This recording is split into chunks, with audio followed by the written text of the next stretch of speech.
सभी को नमस्कार। मैं शकील अहमद एक बार फिर से स्वागत करता हूं आप सभी का अपने YouTube चैनल पर, जिसका नाम है शकील सर ऑनलाइन क्लासेस। देखें, आज मैं शुरू कर रहा हूं राजस्थान में एक बड़ी रियासत जिसका नाम होगा मेवाड़ राजवंश। आज़ादी के समय राजस्थान में 19 रियासत थी।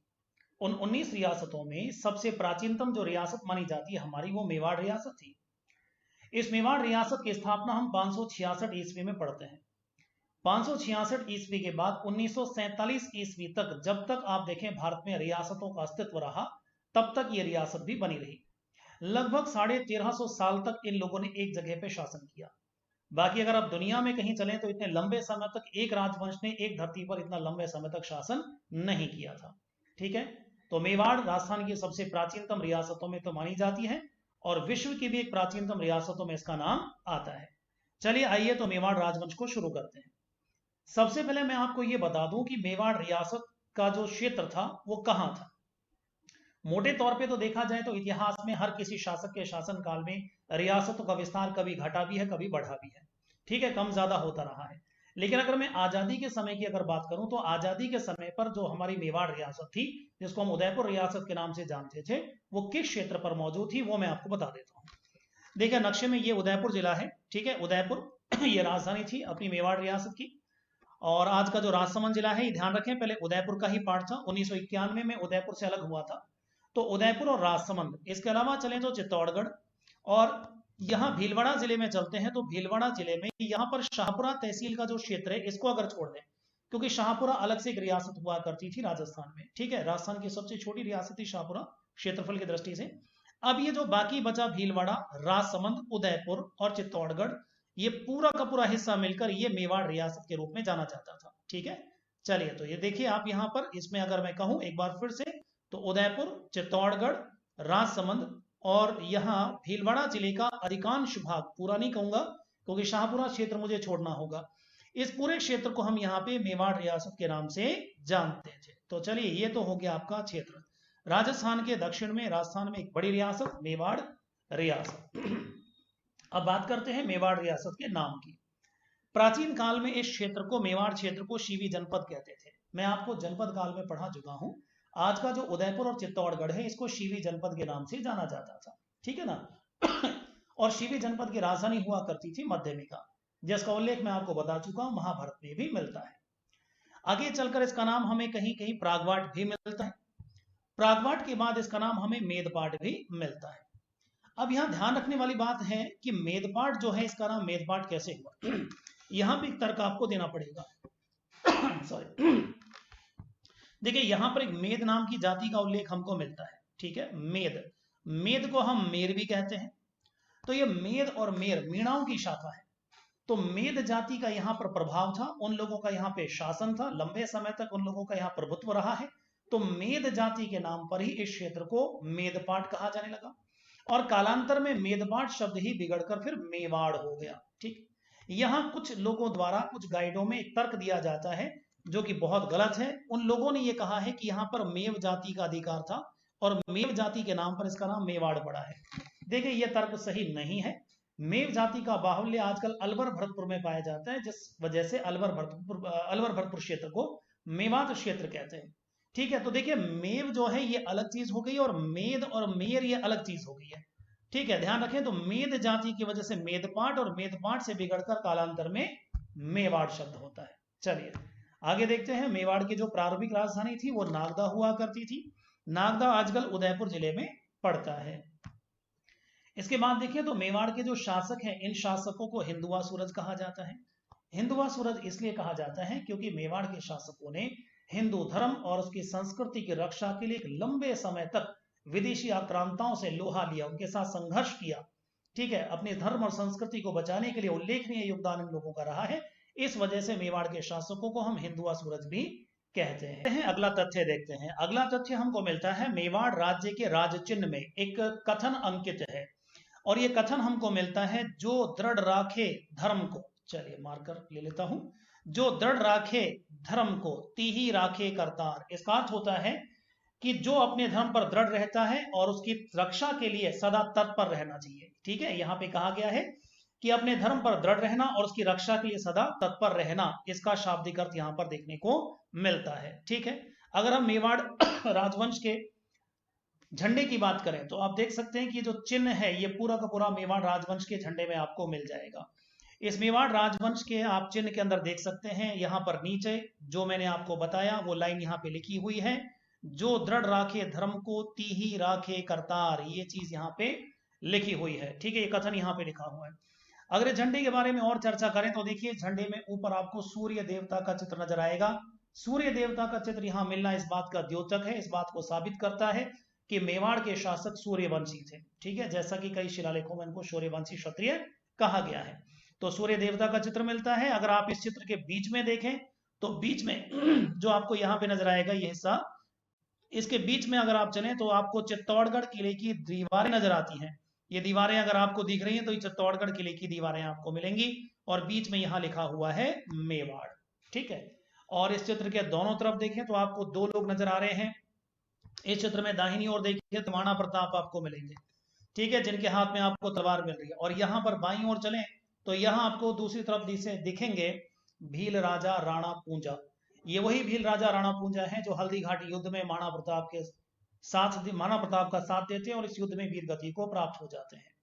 ठीक है, देखिए भील लोगों ने बहुत मदद की थी महाराणा प्रताप की, और केवल महाराणा प्रताप ही नहीं, पहले भी मेवाड़ के इतिहास को आप उठाएंगे तो भील लोगों ने काफी मेवाड़ की मदद की थी। ठीक है, तो यहाँ पर भील राजा राणा पूंजा ने मदद की थी और इसी वजह से पहली बार मेवाड़ के झंडे में भीलों को जगह दी जाती है। आप देख सकते हैं मेवाड़ के झंडे में एक तरफ भील राजा खड़ा हुआ है, भील व्यक्ति खड़ा हुआ है, दूसरी तरफ महाराणा प्रताप खड़े हुए हैं। तो पहली बार राजपूत के समकक्ष यहाँ पे भील को भी दिखाया गया है। चलिए, तो यह है मेवाड़ राजवंश का चिन्ह। इसके बाद आगे बढ़े तो देखिए मेवाड़ के जो शासक हैं वो स्वयं को भगवान राम का वंशज मानते हैं, और भगवान राम जो है वो रघुवंश से संबंधित है। इसका मतलब ये हुआ कि ये लोग भी कौन है, रघुवंशी हुए। ठीक है, तो यहां अगर कोई आपसे पूछे कि भाई मेवाड़ के शासक अपने आप को किस प्राचीन भगवान से संबंधित बताते हैं, तो आप राम का जो है नाम लेंगे, प्राचीन वंश का नाम ले तो आप सूर्यवंशी कह सकते हैं, या फिर रघुवंशी ऑप्शन में हो तो ये भी कर सकते हैं। ठीक, चलिए उसके बाद देखें तो मेवाड़ के जो शासक हैं वो एकलिंग जी को अपना अधिपति मानते हैं। एकलिंग जी यानी शिव जी उनको अपना अधिपति मानते हैं। अधिपति का मतलब यहाँ पे स्वामी है। तो मेवाड़ के शासकों का यह मानना है कि मेवाड़ के जो असली राजा हैं, अधिपति, मालिक, स्वामी, वो तो शिव जी हैं, एकलिंग जी हैं, और हम तो केवल उनकी तरफ से दीवान की हैसियत से राज्य को संभालने वाले हैं। ये प्रश्न कई बार आता है। ठीक है ना, तो ध्यान रखें वंशज अपने आप को राम का मानते हैं, लेकिन इनके जो कुल देवता हैं वो हैं अपने एकलिंग जी महाराज। इसके बाद देखिए मेवाड़ के शासकों की जो कुलदेवी हैं वो बाण माता मानी जाती है। उदयपुर में बड़ा मंदिर है बाण माता का। ठीक है, तो राम का वंशज मानते हैं, अपना कुल देवता एकलिंग जी को मानते हैं, कुल देवी बाण माता को मानते हैं। जैसा कि मैंने आपको अभी कुछ देर पहले बताया था कि मेवाड़ जो रियासत है विश्व की प्राचीनतम रियासतों में से एक मानी जाती है, जिसका अस्तित्व आजादी के समय तक बना रहा था। बहुत लंबा इसका अस्तित्व रहा है, लगभग 1350 साल तक। इतने लंबे समय तक एक जमीन पर ये लोग कैसे टिके रहे, इसके बारे में कहानी मिलती है जिसकी चर्चा मैं बप्पा रावल के अंदर आपसे करने वाला हूं। कर्नल जेम्स टॉड और मोहम्मद नैणसी दोनों बड़े इतिहासकार, दोनों कहते हैं गोहिलों की 24 शाखाएं थी, 24 अलग अलग शाखाएं थी। जैसा कि मैंने गुर्जर प्रतिहारों में आपको बोला था, गुर्जर प्रतिहारों की 26 शाखाएं थी, ऐसे ही मोहम्मद नैणसी और कर्नल जेम्स टॉड ने यहाँ पर गोहिलों की 24 शाखाओं का जिक्र किया है। 24 अलग अलग जगह पर इनका राज्य स्थित था। राजस्थान की अगर मैं आपसे बात करूं क्योंकि मुख्य फोकस हमारा राजस्थान जी के है, तो राजस्थान में उदयपुर, डूंगरपुर, बांसवाड़ा, प्रतापगढ़ और शाहपुरा, ये तमाम रियासतें आजादी के समय तक ये गोहिल वंश के अधीन थी। हालांकि इसके अलावा चलें तो चाटसू, देखिए ध्यान रखें चाटसू जिसकी मैं बात कर रहा हूं आजकल इसको चाकसू बोलते हैं, पुराना नाम चाटसू। चाटसू में भी पहले गोहिल शाखा का शासन था, लेकिन आगे चलकर चौहान लोगों ने चाटसू के गोहिलों को पराजित कर दिया और चाटसू के गोहिलों ने चौहानों की अधीनता स्वीकार कर ली। तो चाटसू में चौहान जो है गोहिल शाखा बहुत जल्दी खत्म हो गई थी।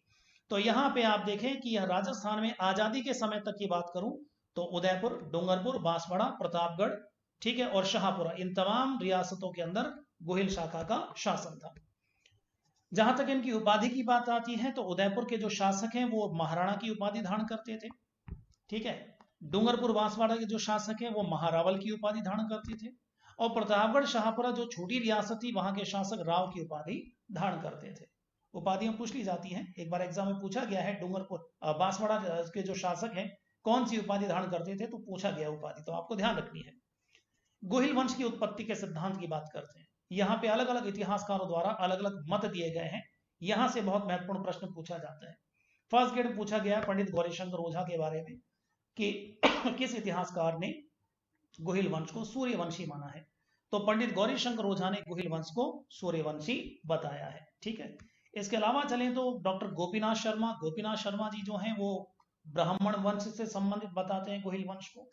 इसके अलावा चलें तो डॉक्टर डी.आर. भंडारकर का भी हमें नाम मिलता है। Doctor DR. भंडारकर ये नागर ब्राह्मण वंश से संबंधित इनको बताते हैं। इसके अलावा चलें तो अबुल फजल की भी एक मान्यता है, हालांकि अबुल फजल वाली जो मान्यता है ये थोड़ी ज्यादा कपोल कल्पित है। अबुल फजल कहता है कि ईरान के बादशाह नौशेखा आदिल की संतान है गोहिल। ये कहता है यहाँ पर कि ईरान के बादशाह थे नौशेखा के एक पुत्र थे जिनका नाम था नौशेजाद। नौशेखा का एक पुत्र हुआ जिसका नाम आता है नौशेजाद। तो नौशेजाद ने अपने पिता के विरुद्ध विद्रोह किया। इस विद्रोह में नौशेजाद हार गया और हारकर ये नौशेजाद भागकर वल्लभी जो जगह पड़ती है आजकल गुजरात में है, माना जाता है ये भागकर वल्लभी आ गया। वल्लभी में इसने अपना राज्य स्थापित किया और उसके वंश में आगे चलकर गोहिल और ये शासक पैदा हुए। लेकिन देखा जाए तो अबुल फजल की बात में ज्यादा यहाँ पे कोई हमको मिलता नहीं है तर्क, इसलिए इतिहासकार इस जो है तर्क को बहुत ज्यादा मान्यता नहीं देते हैं। ठीक है, तो ये आपसे उत्पत्ति के सिद्धांत पूछे जा सकते हैं, किस इतिहासकार ने किस मत को यहाँ प्रतिपादित किया है।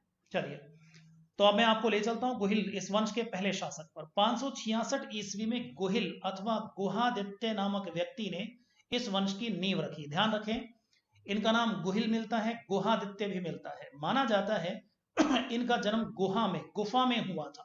ठीक है, जिसको हम बोलचाल में गुफा कह देते हैं। ठीक है, शुद्ध हिंदी में हम इसे बोलते हैं गुहा। तो माना जाता है इनका जन्म एक गुहा में हुआ था और इसलिए इनका नाम गुहादित्य हुआ। गुहादित्य से इनका नाम गोहिल भी मिलता है और इन्हीं के नाम पे इस वंश का नाम गोहिल वंश पड़ जाता है। एक चीज आपको और ध्यान रखनी है, गोहिल वंश के साथ साथ इस वंश का एक नाम और आपको मिल जाएगा, गहलोत वंश। ठीक है, गोहिल वंश कह दीजिए चाहे आप गहलोत वंश कह दीजिए। आगे चलकर मेवाड़ का जो राजघराना है इसका हम दूसरा नाम एक और देखेंगे, आगे चलकर सिसोदिया वंश भी हो जाएगा। सिसोदिया वंश कैसे होगा ये मैं आपको आगे बताने वाला हूं। मेवाड़ के एक शासक आएंगे राणा हमीर सिसोदिया, वो सिसोदिया शाखा के पहले शासक बनेंगे। तो कैसे नाम सिसोदिया पड़ा ये इतिहास में मैं आपको आगे बताने वाला हूं। ठीक है, तो पहले गोहिल की बात कर लेते हैं। माना जाता है गोहिल जो हैं इनके जो पिताजी हैं उनका नाम आता है शिलादित्य। ठीक है, मैं थोड़ा बता देता हूं इनके बारे में। पिता का नाम आता है शिलादित्य, माता का नाम आता है पुष्पावती। ठीक, इसके अलावा देखें तो शिलादित्य तो आगे बढ़ते हैं। देखिए जरा, इनके पिताजी जो थे शिलादित्य वल्लभी के राजा थे। वल्लभी मैंने बताया ये गुजरात में एक जगह आजकल पड़ती है। तो ये जो वल्लभी थी यहां पर माना जाता है शिलादित्य अपना शासन कर रहे थे। तो यहाँ एक छोटी सी कहानी मोहनोत नैणसी भी कहते हैं। मोहनोत नैणसी जो है जो कहानी कहते हैं वो कहानी कुछ इस प्रकार आती है। माना जाता है कि ये आज का, चलिए मैं नक्शे के आधार पे आपको समझाता हूँ कि ये लगभग इस तरीके से, चलिए एक नक्शा मान लेते हैं भारत का। ठीक है, चलिए देखिए समझने के लिए ये ले लेते हैं। ये आज का लगभग अपना गुजरात हो गया। गुजरात में वल्लभी राज्य हुआ करता था और वल्लभी राज्य में शासक हैं अपने शिलादित्य। और वहां पर वल्लभी के जो राजा हैं उनकी जो पत्नी है पुष्पावती, माना जाता है कि इनके 6 पुत्रियां थी, इनको कोई पुत्र ना था। तो वंश को आगे बढ़ाने के लिए पुत्र की आवश्यकता यहां पे पड़ती है और माना जाता है कि पुष्पावती ने सूर्य देवता की उपासना करी। सूर्य देवता माना जाता है कि इनके वंश पर उनका आशीर्वाद था। सूर्य देवता ने पुष्पावती को पुत्र का आशीर्वाद दिया कि ठीक है आपको पुत्र प्राप्त होगा, लेकिन आप एक काम करें, आप अंबा भवानी मंदिर की यात्रा करें। अब ये अंबा भवानी मंदिर पड़ता है अपने राजस्थान में, लगभग यहाँ राजस्थान है और ये पड़ता है सिरोही के अंदर। ठीक है, इनकी जो माता है पुष्पावती ये भी आबू के परमार वंश की राजकुमारी मानी जाती है। तो ये अंबा भवानी मंदिर की यात्रा करने जाती है पुष्पावती। माना जाता है जब ये यात्रा करने जा रही थी, ठीक है, तो यात्रा से पहले इनको गर्भ तो इनको धारण हो गया था। अब गर्भ धारण होने के बाद जब ये यात्रा करने अंबा भवानी के मंदिर की ओर गई तो माना जाता है कि सूर्य देवता का जो हाथ इनके ऊपर था वो अंबा, जब ये पुष्पावती मंदिर की ओर जाती हैं तो सूर्य देवता का जो आशीर्वाद है वो भी इस गर्भ में पल रहे बच्चे के साथ, वो भी इनके साथ चला जाता है। यानी ये जो अब आपका जो वल्लभी है वहां पर सूर्य देवता का आशीर्वाद इनके ऊपर ना रहा। इस दौरान कोई विदेशी हमला यहाँ पे वल्लभी पे हो जाता है और उस विदेशी हमले के अंदर माना जाता है महाराज शिलादित्य लड़ते हुए यहाँ पर वीरगति को प्राप्त हो जाते हैं। उसके काफी लंबे समय बाद जब अम्बा भवानी मंदिर की तीर्थ यात्रा करने के बाद अब जब हमारे रानी पुष्पावती वापस लौटती हैं अपने राज्य की ओर, तब उनको पता चला कि उनका राज्य उनके हाथ से निकल चुका है। ऐसे समय में चूंकि अभी वो गर्भवती हैं और अभी उनका जो है बच्चा पैदा नहीं हुआ है, ऐसे समय में उन्होंने सती होने की ठानी, लेकिन ब्राह्मण लोगों ने उनको सती होने से मना कर दिया कि अभी आप जो है गर्भ से हैं और आपको सती नहीं होना चाहिए। तो माना जाता है यहाँ पर रानी जो पुष्पावती हैं, उन्होंने अपने बच्चे को आगे चलकर जन्म दिया और बच्चे के जन्म देने के 15 दिन के बाद इन्होंने सती होने का निश्चय किया। और इन्होंने कहते हैं कि एक ब्राह्मण थे जिनका नाम विजयादित्य मिलता है, जो नागर ब्राह्मण थे, उस विजयादित्य को कुछ इन्होंने धन दिया और कुछ कपड़े दिए। उन कपड़ों में लिपटा हुआ अपना बच्चा जो गुहिल पैदा हुआ, उस बच्चे को भी इनको विजयादित्य को सौंप दिया। अब माना जाता है विजयादित्य नाम के ब्राह्मण ने उसको धन समझकर उसको ले लिया, लेकिन जब कपड़ों के अंदर बच्चे के रोने की आवाज आई तो ब्राह्मण जो है वो मना कर देता है, कहते हैं रानी साहिबा ये बच्चा जो है मैं इसको अपने घर में नहीं रख सकता, क्योंकि ये राजपूत है तो युद्ध करेगा, हिंसक प्रवृत्ति वाला है, और मैं तो भाई अहिंसा का पुजारी हूं, मैं ब्राह्मण हूं, तो एक हिंसक प्रवृत्ति वाले राजकुमार को मैं अपने घर में कैसे रख सकता हूं। तो माना जाता है रानी पुष्पावती ने यहाँ पे कहा कि महाराज आप नाराज जो है घबराए नहीं, गोहिल ये जो मेरा बच्चा है, इस बच्चे के जो 10 पीढ़ी होंगी, इस बच्चे के बाद इस वंश में जो 10 पीढ़ियां होंगी वो ब्राह्मण वंश का ही अनुसरण करेंगी और 10 पीढ़ी के बाद ये लोग बाग अपने क्षत्रिय धर्म का पालन करेंगे। तो माना जाता है कि फिर यहां पर विजयादित्य नाम के ब्राह्मण ने गोहिल का पालन पोषण किया और शुरुआत में 10 पीढ़ी तक इन्होंने ब्राह्मण धर्म का ही अनुसरण किया और उसके बाद ये लोग बाग फिर क्षत्रिय धर्म का पालन करना शुरू कर देते हैं। इसलिए मुनोत नैन सिंह कहता है अपनी कहानी के अंदर कि प्रारंभ में इनकी 10 पीढ़ियां ब्राह्मण थी और 10 पीढ़ियों के बाद इनके जो शासक हुए हैं उन्होंने क्षत्रिय धर्म को अपना लिया। इस प्रकार आप देखें, वो कहता है प्रारंभ में ब्राह्मण और बाद में क्षत्रिय, इस प्रकार की बात करता है मुनोत नैन सिंह, जिस कहानी को बताता है। ठीक है ना। चलिए देखिए, आखिरकार कुल मिला के ये हुआ कि 566 ईस्वी में गोहिल शासक हुए, हालांकि ब्राह्मण धर्म को मानते रहे। तो यहाँ पे इन्होंने अपना राज्य विस्तार किया और राज्य विस्तार के बारे में हमें देखिए यहाँ पे एक जानकारी मिलती है। 1869 में हमें आगरा के निकट खुदाई के दौरान आगरा के पास कुछ 2000 चांदी के सिक्के मिले। ठीक है, कहाँ मिले? आगरा में 1869 के अंदर, और उन चांदी के सिक्कों के ऊपर श्री गोहिल अंकित है।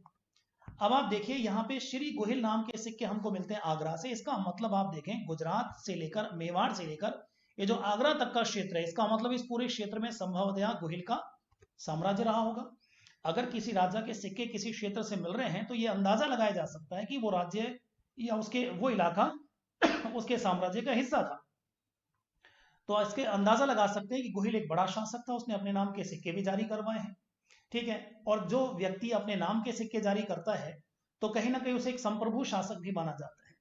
तो इस प्रकार ये माना जा सकता है गोहिल एक जो है संप्रभु शासक थे, सिक्के उन्होंने जारी करवाए और बड़ा साम्राज्य उन्होंने स्थापित करवाया। लेकिन गोहिल के बाद अगर हम चलते हैं तो इस वंश में बहुत कमजोर शासक देखने को मिलते हैं। उनका उल्लेख हमें इतिहास में ज्यादा देखने को नहीं मिलता। यहां तक कि वंशावली में नाम भी मिलते हैं, लेकिन वो नाम भी उनमें भी बड़ा विवाद है। इतिहासकारों में उनके क्रम को लेकर भी थोड़ा विवाद है। इसके बाद अगर हम सीधे चलें तो हमें फिर उल्लेख मिलता है एक बड़े शासक के तौर पर बप्पा रावल का। बप्पा रावल के पिताजी का नाम आता है महेंद्र द्वितीय। महेंद्र द्वितीय जो थे उनकी भीलों द्वारा हत्या कर दी गई। माना जाता है गोहिल ने जब अपना राज्य स्थापित किया था तो इनकी भीलों के साथ एक माना जाता है कि इनके समझौता हुआ कि हम भीलों से कर वसूल नहीं करेंगे, और भीलों को काफी इन्होंने स्वायत्ता दे रखी थी। लेकिन माना जाता है कि महेंद्र द्वितीय ने भीलों के ऊपर कई सारे कर लगा दिए, जिसकी वजह से भील नाराज हो गए। भीलों ने नाराज होकर महेंद्र द्वितीय की हत्या कर दी। तो महेंद्र द्वितीय की हत्या करने के बाद उनकी पत्नी अपने बच्चे बप्पा रावल को लेकर ऋषि हारित के आश्रम में चली जाती हैं और वहां पर उस बच्चे का पालन पोषण किया जाता है।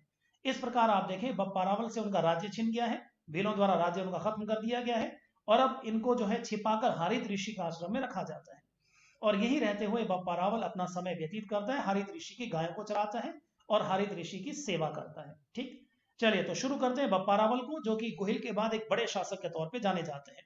जहां पर गोहिल इस वंश के संस्थापक हैं, वहीं बप्पा रावल को इस वंश का वास्तविक संस्थापक माना जाता है। शासनकाल इनका माना जाता है 734 से 753 ईस्वी। देखिए बप्पा रावल में पहला तथ्य बहुत महत्वपूर्ण है, इनका वास्तविक नाम आता है कालभोज। ठीक है, माना जाता है बप्पा रावल इनका विरोध है। कुछ इतिहासकारों का यह मानना है कि इनके गुरु हारित ऋषि ने इनको बप्पा रावल का उपाधि इनको दी थी, लेकिन वास्तविक नाम इनका आता है कालभोज। गुरु का नाम एग्जाम में पूछा गया है, सेकंड ग्रेड एग्जाम में। ठीक है, इनके गुरु का नाम क्या था, तो हारित ऋषि इनके गुरु का नाम था। इनकी गाय चराते थे आश्रम के अंदर ये, और हारित ऋषि के आशीर्वाद से ही बप्पा रावल को कहते हैं कि मेवाड़ का राज्य प्राप्त हुआ। देखिए इसमें एक छोटी सी कहानी हमको देखने को मिलती है। माना जाता है हारित ऋषि एकलिंग जी यानी शिव जी के बड़े भक्त थे। बड़ी इन्होंने शिवलिंग जो है एकलिंग जी की पूजा की। तो ये माना जाता है कि हारित ऋषि का जब अंतिम समय आया, यमराज उनको लेने के, उनकी आत्मा को लेने के लिए आए, तो यमराज जी उनकी आत्मा को लेकर जब स्वर्ग की ओर जा रहे थे, तो उस वक्त हारित ऋषि ने अपने शिष्य बप्पा रावल को बुलाया कि बप्पा रावल इधर आइए, मैं तुम्हें कुछ देना चाहता हूं। अब माना जाता है कि बप्पा रावल जो है ऊपर की ओर देख रहे थे, क्योंकि यमराज जी जो थे उनकी आत्मा को लेकर स्वर्ग की ओर जा रहे थे। तो गुरुजी ने यहाँ ऊपर की ओर से बप्पा रावल से कहा कि बेटा बप्पा रावल अपना मुंह खोलिए। तो बप्पा रावल ने ऊपर की ओर अपना मुंह खोला, और हारित ऋषि की आत्मा कहते हैं कि उनके मुंह में एक पान था। उन्होंने अपना पान अपने मुंह से बप्पा रावल के मुंह में डाला, लेकिन गलती से वो बप्पा रावल के मुंह में नहीं गया और बप्पा रावल के पैरों में जमीन पर वो पान गिर गया। तो हारित ऋषि ने कहा कि बेटा बप्पा रावल बेटा बप्पा रावल, अगर ये पान तुम्हारे मुंह में चला गया होता तो तुम हमेशा हमेशा के लिए अमर हो जाते। लेकिन कोई बात नहीं, घबराओ नहीं, ये पान जिस जमीन पर गिरा है, आज से ये जमीन तुम्हारी है। ठीक है, और ये जमीन जब तक तुम्हारी रहेगी, जब तक साम्राज्य तुम्हारे बने रहेंगे, जब तक रियासत रहेंगी, जब तक राज रहेगा, आपका राज्य यहां से कोई नहीं छीनेगा। देखिए ये जो कहानी मैंने आपको बताई, ये कहानी हमको मिलती है राज प्रशस्ति में। राणा राज सिंह ने जो राजसमंद झील के किनारे जो शिलालेख लिखवाया राज प्रशस्ति, उसमें इस कहानी का जिक्र हमको मिलता है। तो कहा गया है कि ऋषि हारित के उस पान के गिरने की वजह से वो जमीन हमेशा हमेशा के लिए मेवाड़ वालों की हो गई, और उन्होंने आशीर्वाद दिया, ये जमीन तुमसे कोई छीन नहीं पाएगा। तो माना जाता है हारित ऋषि के आशीर्वाद से ही लगभग 1350 साल तक लगातार एक ही वंश ने यहाँ पर अपना शासन स्थापित किया। बप्पा रावल ने अपने गुरु से कहा, गुरुजी राज्य स्थापित करने के लिए तो सेना चाहिए, सेना के लिए पैसा चाहिए, मेरे पास तो पैसा नहीं है, तो मैं क्या करूं। तो माना जाता है हारित ऋषि ने एक जगह इनको बताई कि बेटा तुम ऐसा करो बप्पा रावल, उस फला जगह जाओ, वहां एक मंदिर है, उस मंदिर के नीचे खुदाई अगर आप करेंगे तो 15 करोड़ रुपए की मूल्य की स्वर्ण मुद्राएं आपको वहां मिलेगी। उन पैसों को वहां से निकालो, उसके दम पर सेना इकट्ठी करो और चित्तौड़गढ़ पर आप आक्रमण करिए। तो माना जाता है कि यहाँ पर बप्पा रावल ने पैसा निकाला, अपनी सेना तैयार करी, और अपने गुरु के आदेश पर, हारित ऋषि के जो है आदेश पर, चित्तौड़गढ़ किले पर 734 ईस्वी में हमला किया, और चित्तौड़गढ़ के शासक मान मौर्य को पराजित करके चित्तौड़गढ़ किले पर कब्जा कर लिया। ठीक है, और इस प्रकार यहां से बप्पा रावल के राज्य की शुरुआत होती है सन 734 ईस्वी से।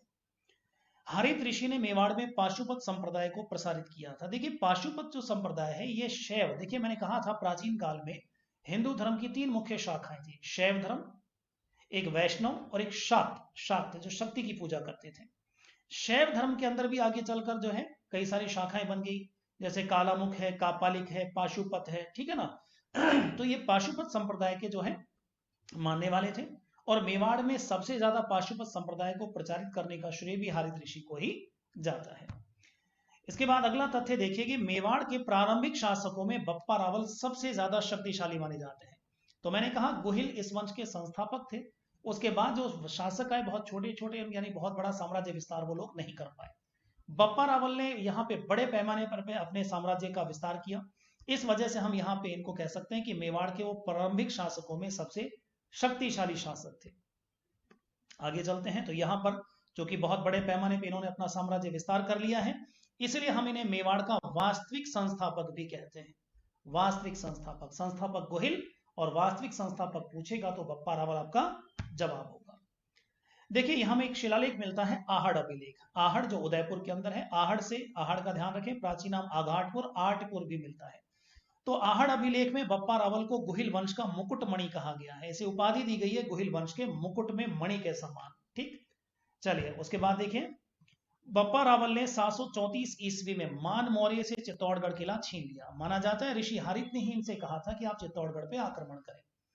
तो हरित ऋषि के आशीर्वाद से इन्होंने चित्तौड़गढ़ किले को जीत लिया। अब इन्होंने 3 उपाधि धारण करी, 3 उपाधि बहुत महत्वपूर्ण है। राजगुरु, इसके अलावा देखें चक्रवे और एक है हिंदू सूरज, ये 3 उपाधि इन्होंने धारण की थी, बहुत महत्वपूर्ण है एग्जाम की दृष्टि से। हमारे यहाँ पे एक इतिहासकार हुए हैं जिनका नाम है सीवी वैद्य। इन्होंने क्या किया, बप्पा रावल की जो है तुलना एक फ्रांसीसी सेनापति के साथ की है जिनका नाम हमको मिलता है चार्ल्स मार्टेल। तो ये भी आपको ध्यान रखना है, एक फ्रांसीसी सेनापति थे चार्ल्स मार्टेल, जिन्होंने अरबी सेनाओं को फ्रांस में घुसने से रोके रखा था, कड़ा उनका प्रतिरोध किया था। तो ठीक इसी तरीके से बप्पा रावल ने भारत में अरबों को घुसने से रोका। इस प्रकार फ्रांसीसी सेनापति चार्ल्स मार्टेल से इनकी तुलना कर दी जाती है। बप्पा रावल पहला मेवाड़ का शासक था जिसने मेवाड़ में सोने के सिक्के जारी किए थे। ठीक है, मैंने गोहिल के बारे में बताया कि उन्होंने चांदी के सिक्के उनके हमें मिले हैं। ठीक है, इसके अलावा तांबे के सिक्के भी वहां मिलते हैं मेवाड़ के इससे पहले, लेकिन सोने के सिक्के सबसे पहले जारी करने वाला जो शासक है मेवाड़ में वो हमको मिलते हैं बप्पा रावल। 115 ग्राम का सोने का सिक्का इन्होंने चलाया था। और इस सिक्के के दोनों तरफ अगर हम चलें तो कामधेनु गाय का चित्र आपको मिलेगा, बछड़े का चित्र मिल जाएगा, शिवलिंग का चित्र आपको मिल जाएगा। ठीक है, इन चित्रों को देखकर ही आसानी के साथ आप समझ जाएंगे कि ये जो बप्पा रावल हैं वो शिव जी के उपासक हैं। ठीक है ना, क्योंकि कामधेनु, बछड़ा, शिवलिंग ये सब शिव जी के साथ इनको जोड़ता है। बप्पा रावल ने कैलाशपुरी, आजकल जो उदयपुर में पड़ता है, यहाँ पे एकलिंग जी का मंदिर बनवाया था, आज भी मौजूद है, बहुत ही महत्वपूर्ण है। जैसा कि मैं बता चुका हूं, मेवाड़ के शासक एकलिंग जी को अपना अधिपति भी मानते हैं। बप्पा रावल ने नागदा, नागदा जो उदयपुर में यहाँ एक सहस्त्रबाहु का मंदिर, वैसे देखा तो इस मंदिर का वास्तविक नाम सहस्त्रबाहु मंदिर है। ठीक है, सहस्त्र बाहु मंदिर, लेकिन आगे चलकर आप देखें सहस्त्रबाहु का नाम बिगड़कर सासबाहु का मंदिर हो गया। ये किसने बनवाया, इस बारे में ज्यादा जानकारी इतिहास में साफ तौर पे नहीं मिलती, लेकिन इस मंदिर का जीर्णोद्धार, पुनर्निर्माण करवाया था बप्पा रावल ने, ये जानकारी हमें इतिहास में प्राप्त होती है। बप्पा रावल की मृत्यु हुई थी नागदा में। नागदा में देखें तो इनकी जहां छतरी मौजूद है उस जगह को आज भी बप्पा रावल की छतरी या बप्पा रावल नाम से उस जगह को आज भी जाना जाता है। हालांकि कुछ इतिहासकारों ने कुछ ख्यातों के हिसाब से दावा किया है कि बप्पा रावल की मृत्यु खुरासान में हुई थी। मध्य एशिया में एक क्षेत्र पड़ता है खुरासान, कहते हैं वहां पे इनकी मृत्यु हुई। लेकिन ज्यादा प्रमाणिक राजस्थान के इतिहासकार जो मानते हैं उनका मानना यह है कि बप्पा रावल नाम की जगह नागदा में यहाँ पर इनकी मृत्यु हुई। आज भी इस जगह को बप्पा रावल के नाम से जाना जाता है। ठीक है, चलिए, तो ये तो थे बप्पा रावल जो मेवाड़ राजवंश के प्रारंभिक शासकों में सबसे शक्तिशाली शासक थे। बप्पा रावल के बाद आप देखिए फिर से हमें छोटा सा मेवाड़ राजवंश में बहुत कमजोर कमजोर शासकों की लिस्ट मिलती है। ठीक है, उनमें आप देखिए एक महत्वपूर्ण शासक जो हमारे सामने आते हैं वो आते हैं अल्लट, जिनका शासनकाल हमको मिलता है 951 से लेकर 971 ईस्वी। अल्लट के देखे बारे में एक उपाधि हमको मिलती है आलू रावल, एक उपाधि इनकी मिल जाएगी आलू रावल। ठीक है, अगर पूछे किसकी उपाधि है तो अल्लट की। इसके अलावा देखिए तो मेवाड़ में सबसे पहले नौकरशाही का गठन करने वाले शासक अगर कोई रहे हैं तो वो भी अल्लट रहे हैं। नौकरशाही का मतलब होता है इंग्लिश में ब्यूरोक्रेसी। जैसे आप देखिए पूरा जो प्रशासनिक ढांचा होता है नीचे से ऊपर तक प्रशासनिक ढांचा कहते हैं, मेवाड़ में पहली बार वो प्रशासनिक ढांचा नौकरशाही जो गठित की थी वो अल्लट ने की थी। इसके अलावा देखें तो इनका एक और यहाँ पे प्रश्न बनता है, आहड़ को अपनी राजधानी किसने बनाया। तो देखिए प्रारंभिक राजधानी तो मैंने आपको बताया मेवाड़ की नागदा हुआ करती थी। इन्होंने नागदा को छोड़ के फिर अपनी राजधानी किसको बनाया, आहड़ को इन्होंने राजधानी बनाया। ठीक है, हालांकि इनके बाद एक बार फिर से नागदा राजधानी बन जाती है, तो आहड़ को राजधानी बनाया। इन्होंने आहड़ में जगत अंबिका माता का मंदिर बनवाया था। यह मंदिर बहुत ही महत्वपूर्ण है। इस मंदिर की अगर हम बात करें तो इस मंदिर को मेवाड़ का खजुराहो कहा जाता है। ठीक है, मेवाड़ का खजुराहो इसको हम बोलते हैं। देखिए होता यह है कि खजुराहो नाम की जगह मैं पहले भी एक बार जिक्र कर चुका था पृथ्वीराज चौहान पढ़ाते समय चंदेलों का, तो ये खजुराहो नाम की जगह मध्य प्रदेश में पड़ती है। यहाँ चंदेल वंश के राजपूतों का शासन था और चंदेल वंश के राजपूत शासकों ने नागर शैली में बहुत ही सुंदर यहाँ मंदिर बनवाए थे। एक बहुत सारे मंदिरों का समूह है और ये मंदिर इतने सुंदर हैं, इनकी कलात्मकता विश्व प्रसिद्ध है कि यूनेस्को द्वारा भी इन्हें विश्व ऐतिहासिक धरोहर की सूची में शामिल किया गया है। तो उस खजुराहो से हम देखें यहाँ पर इस मंदिर की हम तुलना करते हैं। ठीक है, जगत गांव है, जगत गांव में अंबिका माता का मंदिर है। अंबिका यानी अंबा यानी दुर्गा माता का मंदिर है। इस मंदिर को हम बोलते हैं मेवाड़ का खजुराहो। वैसे एक और प्रश्न है राजस्थान का खजुराहो। राजस्थान का खजुराहो कोई पूछता है तो हम कहेंगे केराड़ू जो बाड़मेर में है।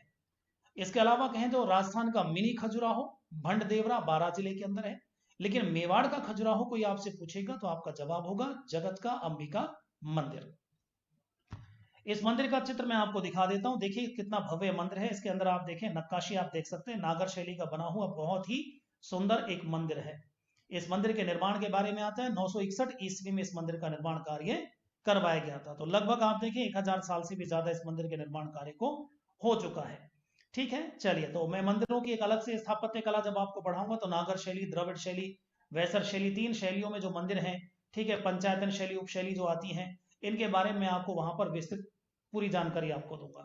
तो ये एक मंदिर है, आप देख सकते हैं किस प्रकार इसकी दीवारों पर खूबसूरत मूर्तियों का जो है उत्कीर्ण हमको मिलता है। कितनी खूबसूरत जो है इसमें नक्काशी की गई है, और इन्हीं की वजह से हम इसकी जो तुलना खजुराहो के मंदिरों के साथ कर देते हैं। यहाँ पे एक चित्र आप देख सकते हैं, काफी खूबसूरत यहाँ पे मूर्तियां हैं, और इसी प्रकार की मूर्तियां खजुराहो के मंदिरों पे देखने को मिलती है। इन सब विशेषताओं की वजह से हम इसको मेवाड़ का खजुराहो कह देते हैं। ठीक, चलिए आगे चलकर देखें तो मेवाड़ में एक और महत्वपूर्ण हमारे शासक हुए हैं जिनका नाम आता है क्षेम सिंह। 1168 से लेकर 1172 ईस्वी इनका शासनकाल हमें मिलता है। देखिए क्षेम सिंह जो थे इनके बारे में कहूं तो क्षेम सिंह के जो पिताजी का उल्लेख हमको मिलता है, इनके पिताजी का नाम आता है रण सिंह। ठीक है ना, तो रण सिंह के 2 पुत्र हुए।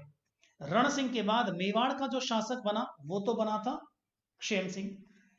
महाराज रण सिंह के एक पुत्र और थे, इनके दूसरे पुत्र का नाम था राहप। ठीक है, और राहप जो थे इनको राज्य नहीं मिला। भाई राज्य तो एक जने को मिल सकता है ना, तो राज्य तो मिल गया क्षेम सिंह को, ये तो बन गए मेवाड़ के अगले शासक। और राहप को राज्य नहीं मिला, इनको जागीर दी गई। इनको सिसोदा गांव की जागीर प्रदान की गई। इनको सिसोदा गांव जो आजकल उदयपुर पड़ता है, सिसोदा गांव की जागीर प्रदान की गई। राहब जो थे ये सिसोदा गांव चले गए, सिसोदा गांव में जाकर रहने लगे, इसीलिए इनके वंशज सिसोदा गांव की वजह से सिसोदिया कहलाने लगे।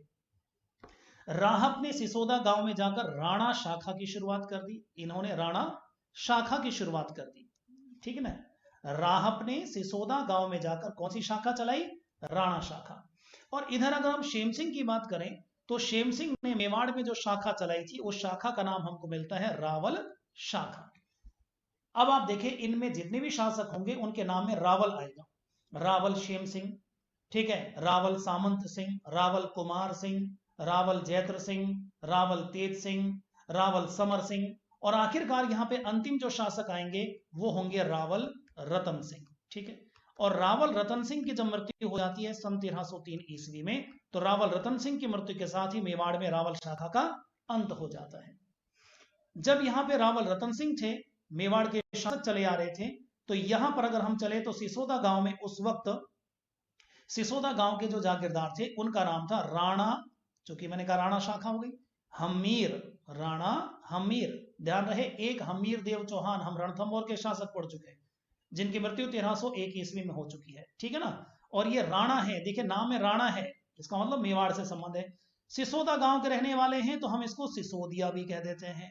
इस प्रकार आप देखेंगे इतिहास में मैं पूरी घटना बताऊंगा।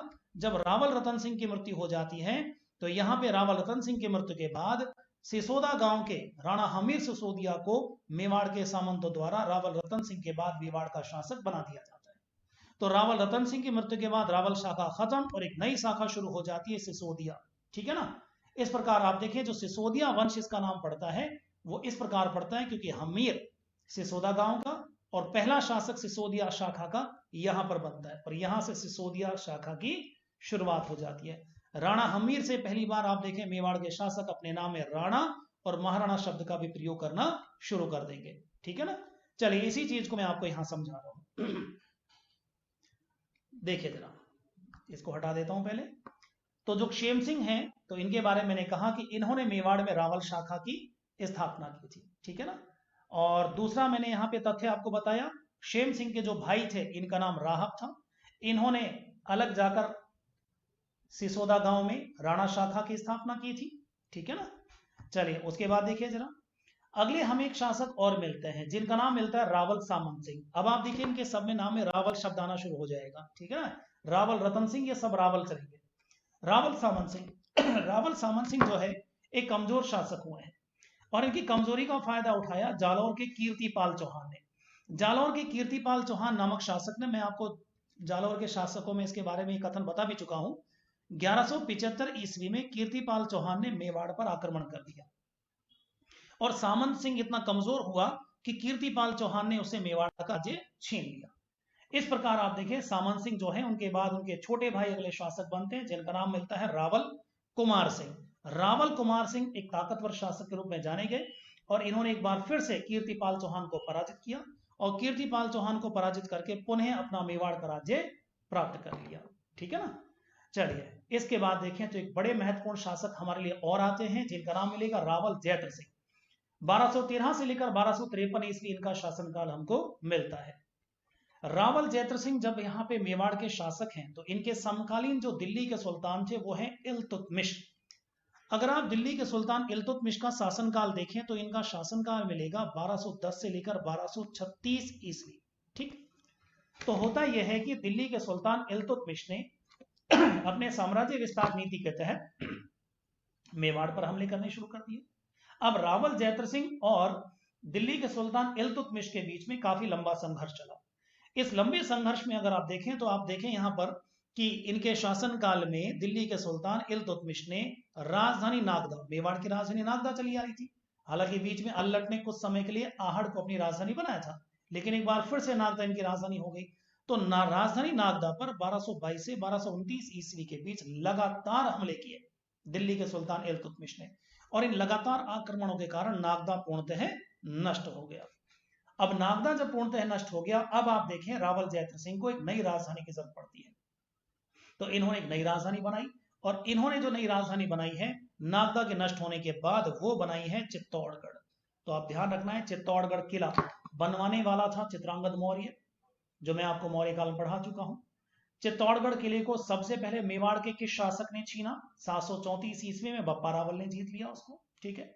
और चित्तौड़गढ़ को पहली बार राजधानी किस मेवाड़ के शासक ने बनाया? तो आपका जवाब होगा रावल जैत्र सिंह। अब काफी लंबे समय तक चित्तौड़गढ़ मेवाड़ की राजधानी रहने वाली है। ठीक है, ये मैं आपको इतिहास में आगे बढ़ाने वाला हूं। रावल जैत्र सिंह ने एक बहुत ही प्रसिद्ध युद्ध लड़ा था भूताला का। ध्यान रखें, ये भूताला कई किताबों में गलत दे रखा है राजसमंद, ये भूताला आजकल उदयपुर जिले में पड़ता है। भूताला नाम के गांव के निकट इन्होंने जो लगभग 1227 ईस्वी में युद्ध हुआ था, हालांकि प्रमाणिक पुस्तकों में भी इस युद्ध का समय अलग अलग दे रखा है। ठीक है, तो ध्यान रखें, जहां पे इतिहासकार एक मत नहीं है तो उस प्रश्न को पूछा भी नहीं जाता। तो आप ये ध्यान रखें, भूताला युद्ध किस किस के बीच हुआ? दिल्ली के सुल्तान इल्तुतमिश और रावल जैत्र सिंह के बीच में। और इस युद्ध में रावल जैत्र सिंह ने सुल्तान इल्तुतमिश को क्या कर दिया? पराजित कर दिया। ये आपको ध्यान रखना है, भूताला युद्ध किस किस के बीच हुआ, कौन जीता कौन हारा, ये चीज आपसे पूछी जा सकती है। सन वो आपसे बिल्कुल नहीं पूछेगा, क्योंकि इतिहासकारों में आपस में मतभेद है इस सन को लेकर। ठीक है ना। चलिए अगला देखें एक और तथ्य।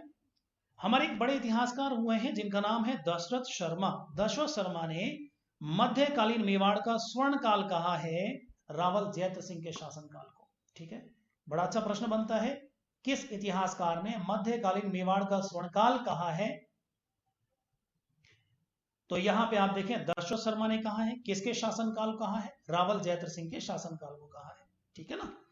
चलिए इसके बाद देखें तो एक और शासक हमको मिलते हैं रावल तेज सिंह, जिनका शासनकाल हमको मिलता है 1253 से लेकर 1273 ईस्वी। ठीक। रावल तेज सिंह के समय की अगर हम बात करें तो पहले उपाधि की बात कर लेता हूं। इन्होंने एक उपाधि धारण की है परम भट्टारक महाराजाधिराज परमेश्वर। देखिए ये उपाधि हमने पहले गुर्जर प्रतिहार शासकों में पढ़ी थी। ठीक है, गुर्जर प्रतिहार शासकों में नागभट्ट द्वितीय की हमने बात करी, महेंद्रपाल प्रथम ने उपाधि धारण करी। चौहान शासकों में हम बात करें, ठीक है, तो वहां भी मैंने उपाधि आपको बताई। और यहाँ रावल तेज सिंह ने एक बार फिर से आप देखें उपाधि यहां धारण की है। इसके अलावा रावल तेज सिंह ने एक उपाधि और भी धारण की थी, उमापतिवार लब्ध प्रौढ़ प्रताप। ये सामान्यतः ये जो उपाधि है उमापतिवार लब्ध प्रौढ़ प्रताप, ये गुजरात के चालुक्य शासक इसको धारण करते थे।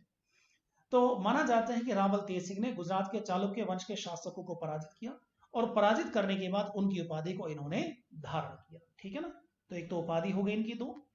दूसरा इनका एक और तथ्य मिलता है, इनकी पत्नी रानी जैतल देवी ने चित्तौड़गढ़ किले में एक मंदिर बनवाया था। यह मंदिर है पार्श्वनाथ का मंदिर, बहुत महत्वपूर्ण मंदिर है। ठीक है, एग्जाम में पूछा जाता है पार्श्वनाथ का मंदिर किस किले में? चित्तौड़गढ़ किले में। बनवाने वाला कौन है? तो रावल तेज सिंह की पत्नी है जैतल देवी।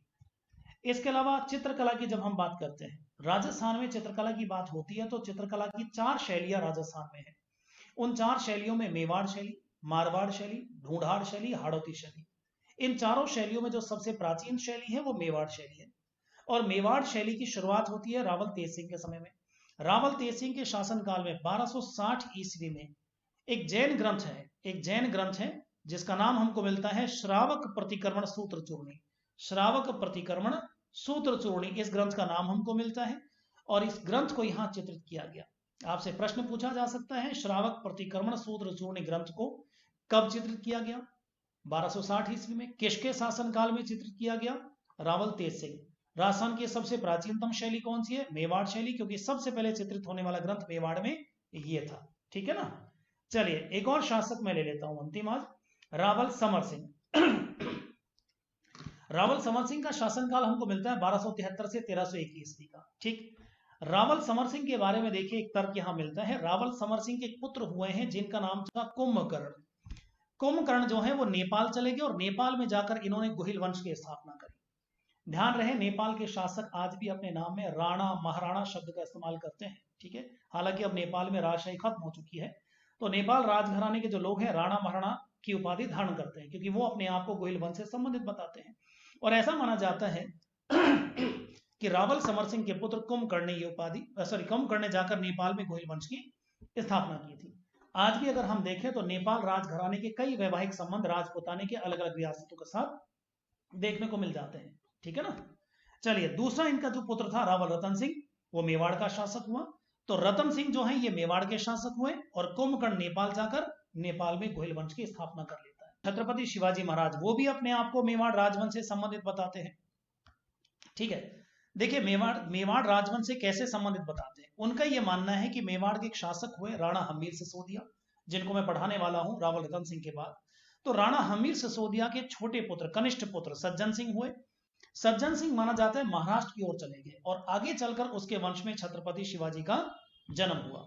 ऐसा माना जाता है कि महाराज छत्रपति जो थे वो सन 1674 ईस्वी में इन्होंने जब अपना राज्याभिषेक करवाया तो पूना के जो ब्राह्मण थे उन्होंने छत्रपति शिवाजी को शूद्र वंश से संबंधित बताते हुए उनका राज्याभिषेक करवाने से मना कर दिया। इस वजह से माना जाता है छत्रपति शिवाजी के जो निजी सचिव हैं उन्होंने कुछ प्रामाणिक जो वंशावलियां हैं वो काशी के प्रसिद्ध विद्वान गंगा भट्ट के पास भिजवाई और उनसे आग्रह किया कि आप इन जो है वंशावलियों का अध्ययन करें और आकर यहाँ पे छत्रपति शिवाजी का आप राज्याभिषेक करवाएं।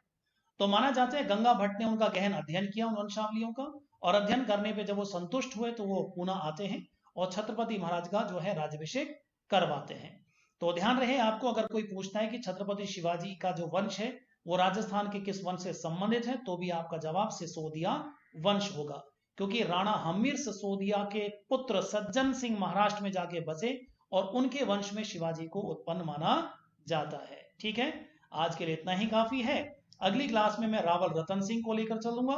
रावल रतन सिंह और उनके बाद राणा हमीर सिसोदिया और एक शासक मैं जो है क्षेत्र सिंह की बात भी मैं आपसे करूंगा। तो अगले 3 शासक अगले वीडियो में लेके चलता हूं। ठीक है। चलिए तो मिलते हैं अगली क्लास में। तब तक के लिए सभी को नमस्कार। जय हिंद, जय भारत।